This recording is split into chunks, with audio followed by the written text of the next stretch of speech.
Hello and welcome back to the Hats We Wear. Today I have the privilege of speaking with Claudia Braun, and she's going to talk about the different hats she wears, the struggles and the joys that come with those hats, and how she's navigated through them. So welcome, Claudia. Thank you for joining me. Oh, Beth, thanks so much for having me. I'm delighted to be here and be part of what you're creating here. Oh, thank you. So what hats are you wearing right now? So, a number of hats, like everybody who's listening, right? So I am a coach. So I wear that hat, and I am supporting an elderly parent. I am a dog parent, and then I am really involved in a spiritual community, um, and being a person who is really kind of deepening that connection with others and assisting. So those are the hats that are front and center. And then I'm a ceramic hobbyist. So it's a hat that I wear as my creative hat, I would say. Oh, I would argue that coaching is a creative hat as well, because you got to be creative when you're coaching. What kind of coach are you? What Indeed. specifically? Indeed. It's just it's more of a visual, when I say ceramics it's more of a visual art. So, but I would agree with you 100%. Coaching is definitely a creative act. So the coaching that I do is really taking my clients from living from guilt and obligation to being able to step into saying yes to themselves. As I say to my clients, own their yes and own their no. And particularly my focus is women who are over 40. So Okay. I've been great at giving to others, but not good at giving to themselves. Okay. So how did you can start wherever you want with whatever. Do you have a specific hat that you'd like to talk about first, or you want to hear the one that I'm interested in? Your podcast, and I'm happy to be your guest. So No, you can talk about whatever you want, but how about this? I definitely want to hit on how you became a coach, Yeah, let's go there. and Let's go there. and if the spirituality community thing like ties into that at all. Yeah, let's go there. Let's go there. I I'm love happy it. about that.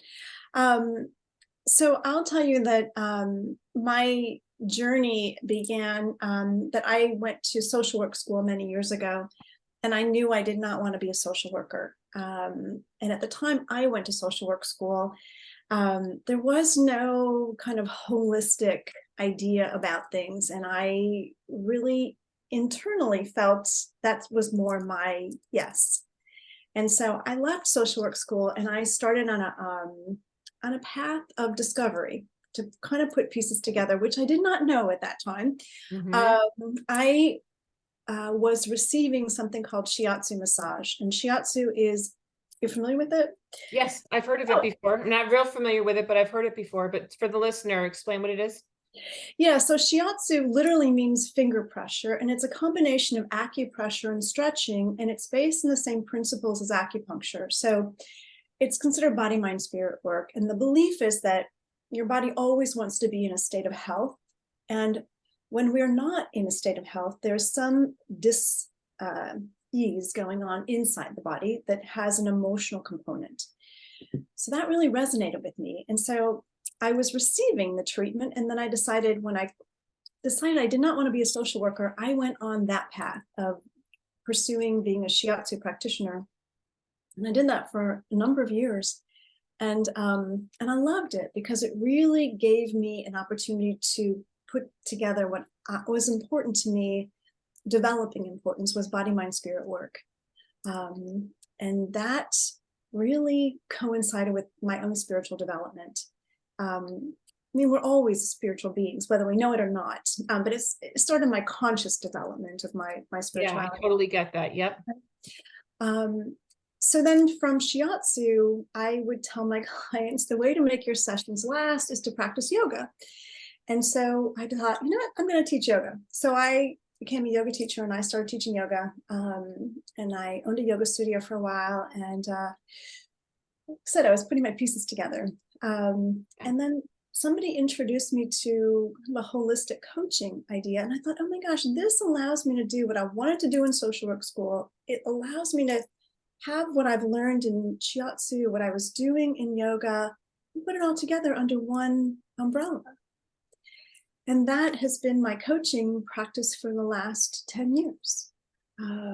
So really that is my passion, is giving people tools and strategies to help them feel more empowered to be themselves authentically. Oh, I love that. And I love that you acknowledge that you were just putting the pieces together. So for the listener, I just want to emphasize that just because you're doing one thing doesn't mean you're going to do that for your whole life.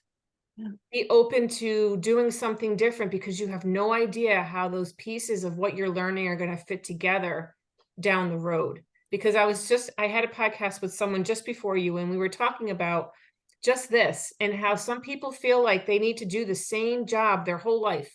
Yeah. You know, if you become a teacher, you go to school for a teacher, you should teach for the rest of your life, whether it's serving you still or not, Yeah. whether you feel like you have another purpose or not, you stay there. And she's 30 years old and figured that out. So I said, God bless you for figuring it out earlier. You clearly were meant to. But I love that you acknowledge the same thing. You started in a school for social work, but you knew it wasn't for you. You listened to your intuition and you found something else, and then you put that piece up and you put it together. And that's exactly what I've done too. I've been putting all these pieces that I've been collecting my whole life together into this new path. And I really love that you've done that. And can I ask what were the struggles that you encountered starting your own business, whether it was the yoga studio or whatever business you started? What struggles did you encounter and how did you handle them? So it's a really good question. But before we go there, I just want to kind of reiterate what you just said about the importance for anybody that listens to my story or anybody else's, is that giving yourself permission to be outside the box. And I was very much outside the box in my family. And I guess it sort of ties into a challenge, a struggle that I overcame, is that everybody I saw was doing the same thing for years. My father passed away in his 90s. He had done the same job for 70 something years. So I was a maverick to be saying, I'm not going to do this anymore. And so I had to deal with my own internal story of what's wrong with me that I can't commit to something. Yeah. Right. Yeah. And so that it can look like, if somebody's in that experience or they're feeling it, like flighty, like you don't know what you want to do. Yeah. So for me, my things that I had to overcome was really the thing that has helped me as a coach, is that I tell my clients, everything you've dealt with, I dealt with too. But I had to overcome my own internal programming, which was you pick something and then you do it. Stick to it. Mm-hmm. I mean, I think our society is sort of programmed that way, that people think I should know what I want to do when I graduate college. Most people have no idea. We're still developing, we're still figuring things out. Absolutely. Absolutely. That's so important. And not for nothing, to be clear, if you feel purpose in what you're doing, then you continue doing it. There are some people that I have a friend of mine who's been teaching for 30 years and he adores it. He feels purpose. He loves it. So that clearly is what he should be doing. And that's what I tell him. Because when I left, he's like, God, I wonder if I should leave. I said, no. Do you feel like you have more to give? Do you feel like this is where you're meant to be? And he's like, yeah, I do. I love it. And so I said, then you keep doing it. So that's important too. You know, I'm not going to assume anything about your father, but if he was fulfilled and felt a purpose in whatever he was doing, then that's what we need to focus on. Not the number of years you do something, but how fulfilled and purposeful it is. Indeed. And for my father, it was a different story. It was more of programming. He did not give himself permission to consider there could be something else he could do. He was a very creative person, and there were many other things that he could have done, but his worldview of himself was, this is what I've done for this many years, this is what I can do. And my experience, and it really ties into what you talk about, is what's the struggle as a new business person, is that for me, it was willing to see myself differently than I had been. It's willing to be now, owning a yoga studio or doing this body work. I mean, doing things that believing in myself enough that this is going to go, that that it's worth investing in, that it's worth investing in this idea and running with it and going, I have no guarantee this is going to work. It may not work. And it's a risk. It's a leap of faith. It's absolutely a leap of faith. How did you make yourself, did you always have that feeling like, okay, I'm just going to go with it and see what happens? Or was that something that you needed to kind of foster in yourself? Like, did you come out of the womb like saying, no, I'm just going to do what I feel is right? Because I didn't. I always worked out of necessity. I felt like I needed to take the jobs that I had because I had to support my daughter or whatever. This is really the first job where I've really felt like I had a choice. Everything else, there was another underlying reason for it. Not that I didn't enjoy it and have purpose, I did.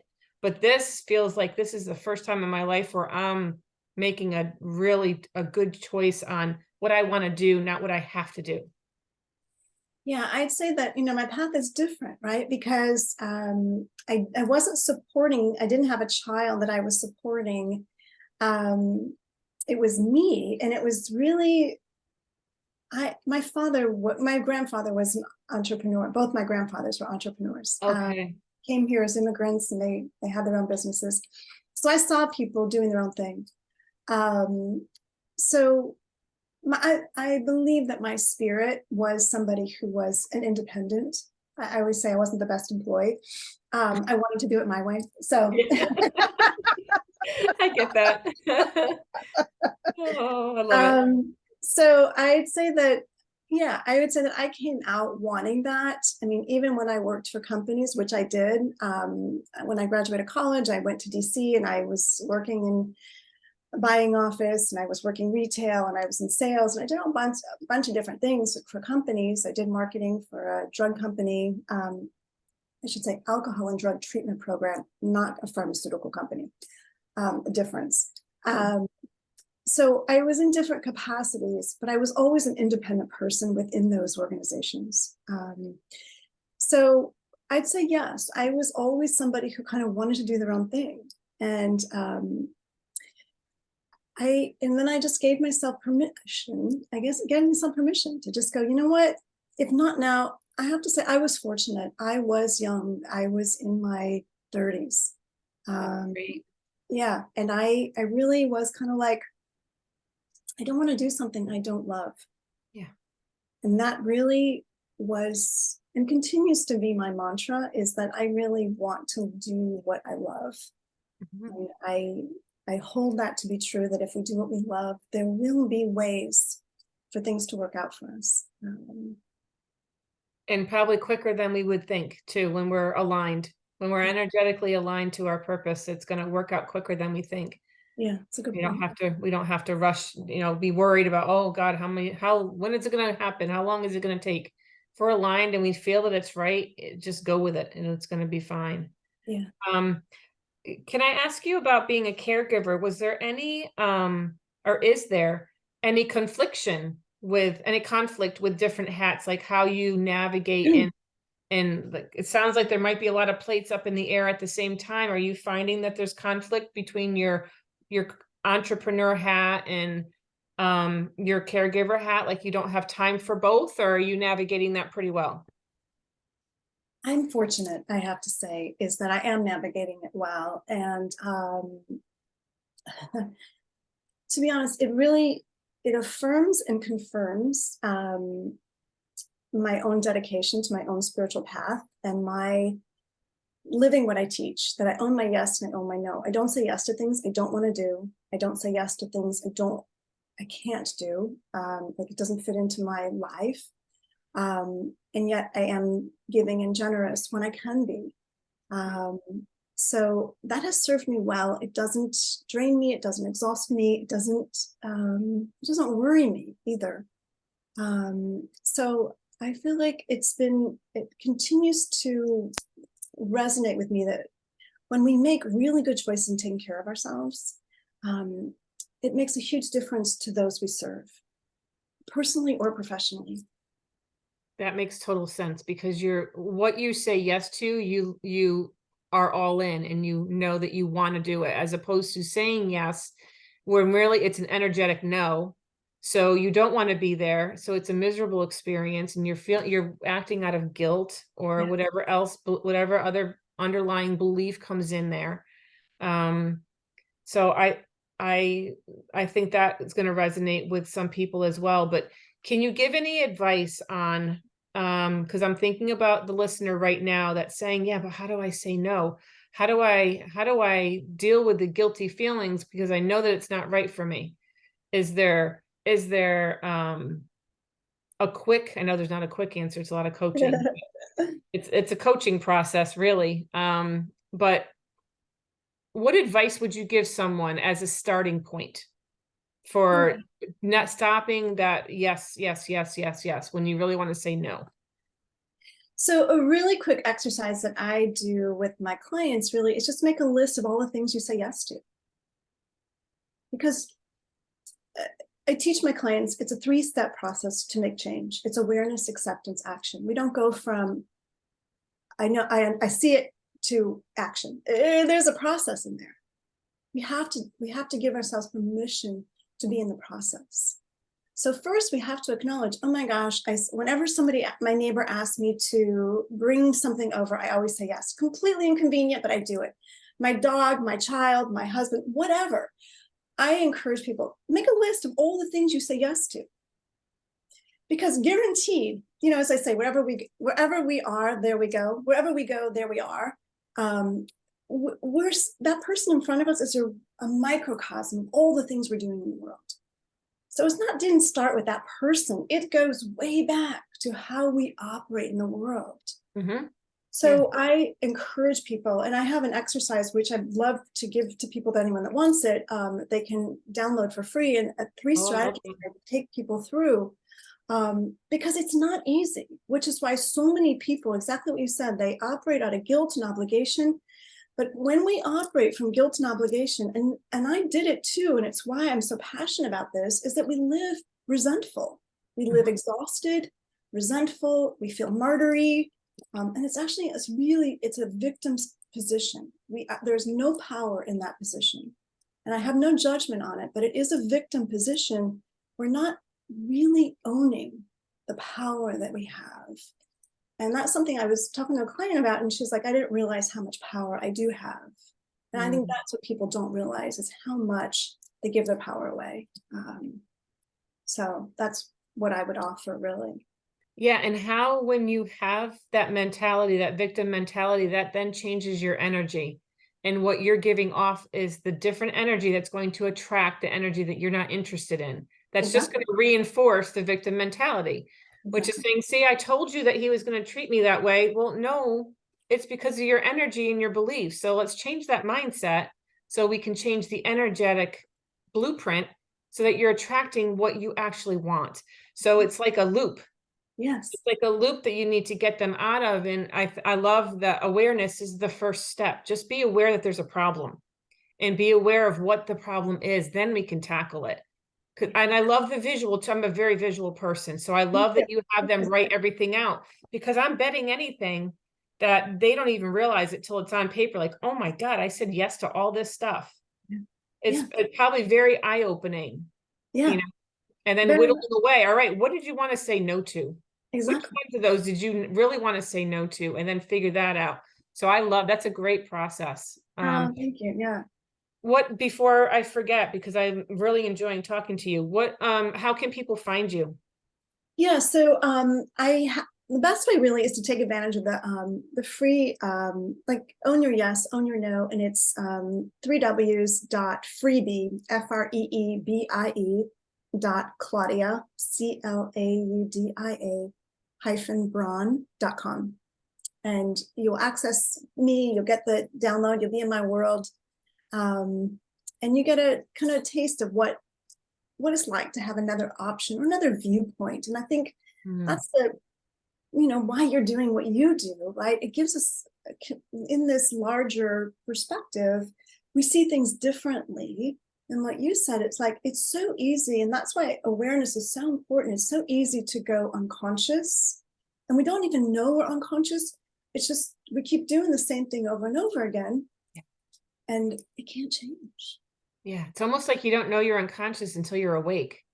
Exactly. You know, you don't even like, I know for myself with my own personal transformation, I had no idea how asleep I was Yeah, for all those years until I woke up. that's right. But what it took to wake up was awareness that something wasn't right. There I was missing something. And that's where the intuition comes from. And that's where the first step is. Just have a mindset that there could be a different way of living. Exactly. Yeah. Exactly. Yeah. And I know for me, when my path began, there was really an internal feeling of, I'm not happy. Like, I'm not happy. I don't know what's wrong. Um, and I know that on my own, I'm not, I'm not getting there. Like, I was a journal writer, and I was telling this to somebody. I was talking to somebody earlier. I'm a journal writer. I've been a journal writer since I was a child, and I'd go back and I'd read these journals, like in my early 20s, or maybe, yeah, early 20s and stuff. And I'd be like, oh my gosh, look at, I'm in a different city, or it's a different relationship, but the stories aren't that different. Mm-hmm. Struggles, same. I was like, huh. I started to make some connections, and I started to get, you know what, the common denominator here is me. Yes, beautiful. Yes. Oh my God, I'm getting chills right now. I love how you said that because I think so often human beings have the tendency, because our brains, we don't want to admit where there's fault, that we have the tendency to look outside of ourselves at our circumstances and, oh, it's that person's fault. It's that person's fault. But when you actually look at it, what is the common denominator? And that is you. Yeah. And so I invite all the listeners to really listen to listen to that back again, repeat what Claudia just said, and understand that if you are unhappy, not that, and there's a difference. It's not like I walk around in a state of bliss. I walk around in a state of knowing that I'm doing what I'm meant to do. And there's a difference. It's not like I am all joy and celebration and happiness 24/7. But there's a peacefulness about me that I did not have before. I was unsettled. Yeah. I wasn't I knew there was something more. So I really encourage anybody to reach out if you are feeling this way. Reach out to Claudia. Reach out to me. Reach out to someone who can help you figure out where the discomfort is coming from and how to peel back the layers, because there is more out there. There is more for you. If you're feeling discontent, and you know the difference, you know the difference between discontent and just having a difficult day, or it's just I'm uncomfortable because I'm transforming. There's a Yes. difference between that, you know? Yeah, it's so true. There's a feeling of kind of being in the ditch, and you really can't get yourself out of the ditch. Yeah. And I mean, I think that's, the greatest thing about coaching is that we really are we are the hand up out of the ditch. Mhm. Because, when we are in a ditch, it's not like we're not bad. It's not a judgment. Mhm. There's a lot of power. And it takes courage to ask for help, because I know for me, I was, like I said, the flip side of, being somebody who's, wanting to do things on their own is they don't want help. Mhm. It's that person. I didn't want help. I didn't want it, Thanks. right? I didn't want Yep. to admit I needed help. I'm like, Yes. no, I got this. I got this. I'm going to figure this out. I got this. Yes. But then I got to the point and I was like, okay, uncle, I give up. I can't do this. I've done the best I can, and I can't do this anymore. I can't carry this burden alone. And I'm going to tell you, that's where the freedom begins. It really does, because I think we feel in the society it's a sign of weakness that you need help. And I used to tell my students that all the time. I said it's a sign of strength when you ask for help, because you know that someone else can help you find the way. Yeah, So being in that ditch, there's a difference between being in it and spinning your wheels and being in it and climbing out of it, that's right. and asking for help. Because if let's face it, if you could get out of the ditch, you would have already. If you can get out of it by yourself, you already would have. Who That's wants to sit in a ditch where they're miserable? So that right there is telling you, reach your hand up and there will be someone there to help you. So everything you're saying is resonating to like an extreme degree. And I said it in the last podcast. I've been attracting the most amazing people that are so aligned with me. that there's no discounting how energy works and how purpose in the universe works. It's just amazing. And you're just another example of someone who is so aligned with what I feel in my soul as well. It's Hmm. beautiful hearing from you. It I'm so really is. glad. I'm so glad. Yeah, I'm appreciating this conversation. And I'm appreciating how much this conversation would have helped me when I was stuck. I when, my challenges predate podcasting. Um, So, and so, I'm thankful for, where I got to and how things worked out. But I think it is one of the gifts of hearing voices because we don't all resonate with the same voice. And so being able to listen to somebody speak, it's like, oh, you know what? I can identify with her story and I really identify with that. I think that, that's a way to gift somebody. So I appreciate the platform that you are on and what you're offering here. So, yeah, absolutely. And I'll make sure to include the link, not just the website, but the link okay. to your freebie. That way the listener can take advantage of that and then connect. I'm assuming they can connect through you. They Yeah, can absolutely. I through mean, that happy to, website as well. yes, I'm happy to have a conversation with you as well. As you said, I know there is power in connecting, and I know that there is power in Mhm. hearing from somebody who's on the other side of the struggle.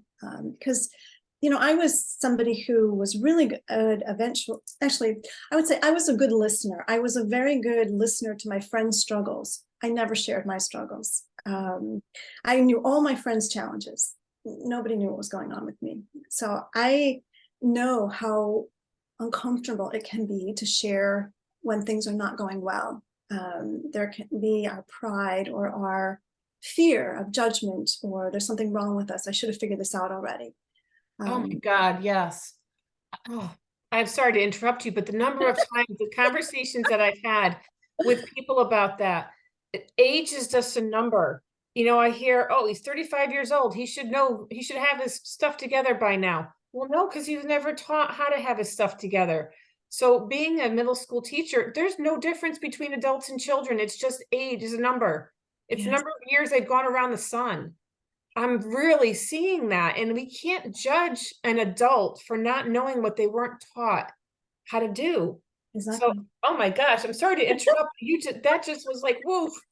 The I'm so number, glad that resonates with you, Beth. it does. It really, really does. And we have to just be kind to each other and to give each other grace, because the word we should know anything is crazy Yeah, when we haven't been taught. If we have so many beliefs and traumas and everything from childhood that we've just dragged along with us, we've got all those weights. How can we know anything different unless we are willing to have someone help us see and get rid of all those weights? I don't judge true. anybody who's an adult that's living in their parents' basement. They don't know how to get out of the basement. That's right. You know what I mean? So that's the job of people like you and me, and someone who's willing to hold space and hold their hand and not judge and ask the right questions. And that's what I love about my coaching is I don't have any answers. I just have a lot of questions to make them think a little bit different so that they can figure out what they already know. It's so true. It's so true. Yeah. And I mean, I always say to my clients, it's like the work is really about creating a space where safety and truth can surface. Because I would agree with you. We all have our own inner knowing, and most of us have had that kind of beaten out of us. As little kids, we're taught, no, you don't really think that, or you don't really want that. Why would you want that? And you get years of that. You're like, okay, I guess I don't want that. And then it's like, wait a minute, I have no clue at this point what I really want because I've been listening to people tell me, say, you shouldn't want that. Yeah. Yeah, you're being fanciful, or you're being, if you're creative, what are you doing? That's crazy thinking. We beat the creativity out of kids, out of ourselves, because it's doesn't fit into the box, doesn't fit into a norm. We tamper it down and tamper it down, but it's still in there. So Yeah. it's just a matter of uncovering everything that's on top of it to let it out. Yes. Yes. Yeah. Yeah. Is there anything else that you want to share with the listeners? before we end? I would just say that I would remind people who are listening that there's a voice in your head that might tell you you're not worthy or you don't deserve it. Because I think I find the first thing that I notice with my clients when we first start working together is that worthiness and deservability really can damper one's willingness to get help. Who am I to ask her, that kind of thing. So I would say if you hear that voice, as silently or loudly as it playing, it's a lie. It is not true. Yeah. And actually, I would argue what it is it's your inner self, your ego that is trying to protect you. And it's trying to keep you where you are because this is what you know. Yes. So say thank you, I appreciate you, but I need to change. You know, I need to change. And I appreciate you've been protecting me all these years, but now I'm good. I need something different. Yeah. Yeah, because we So get stuck in our own head and our own ego comes up and it scares us and we're not good enough and all the things that it says yeah. to keep us safe and keep us down, but it's really just keeping us in the dirty diaper that we've been in for our whole life. You know, now we want the clean diaper. So let's ego take a seat. Thank you. I appreciate you, but move on. It's so true. Good. And it's exactly what you said. It's to keep us safe and small and Yeah. to not grow and to not make waves and to not do anything different. Yes. Because as you Yes. said, right, to the ego, safety is, security. Exactly. So thank you so much. And I really appreciate you taking the time and talking to me about this because what you said really resonated. So I'm sure it will with a lot of listeners as well. So thank you, Claudia. You're so welcome, Beth. Thank you for having me. Appreciate Sure. it. And to the listener, thank you for being here. And I will catch you next time on The Hats We Wear. Have a good day.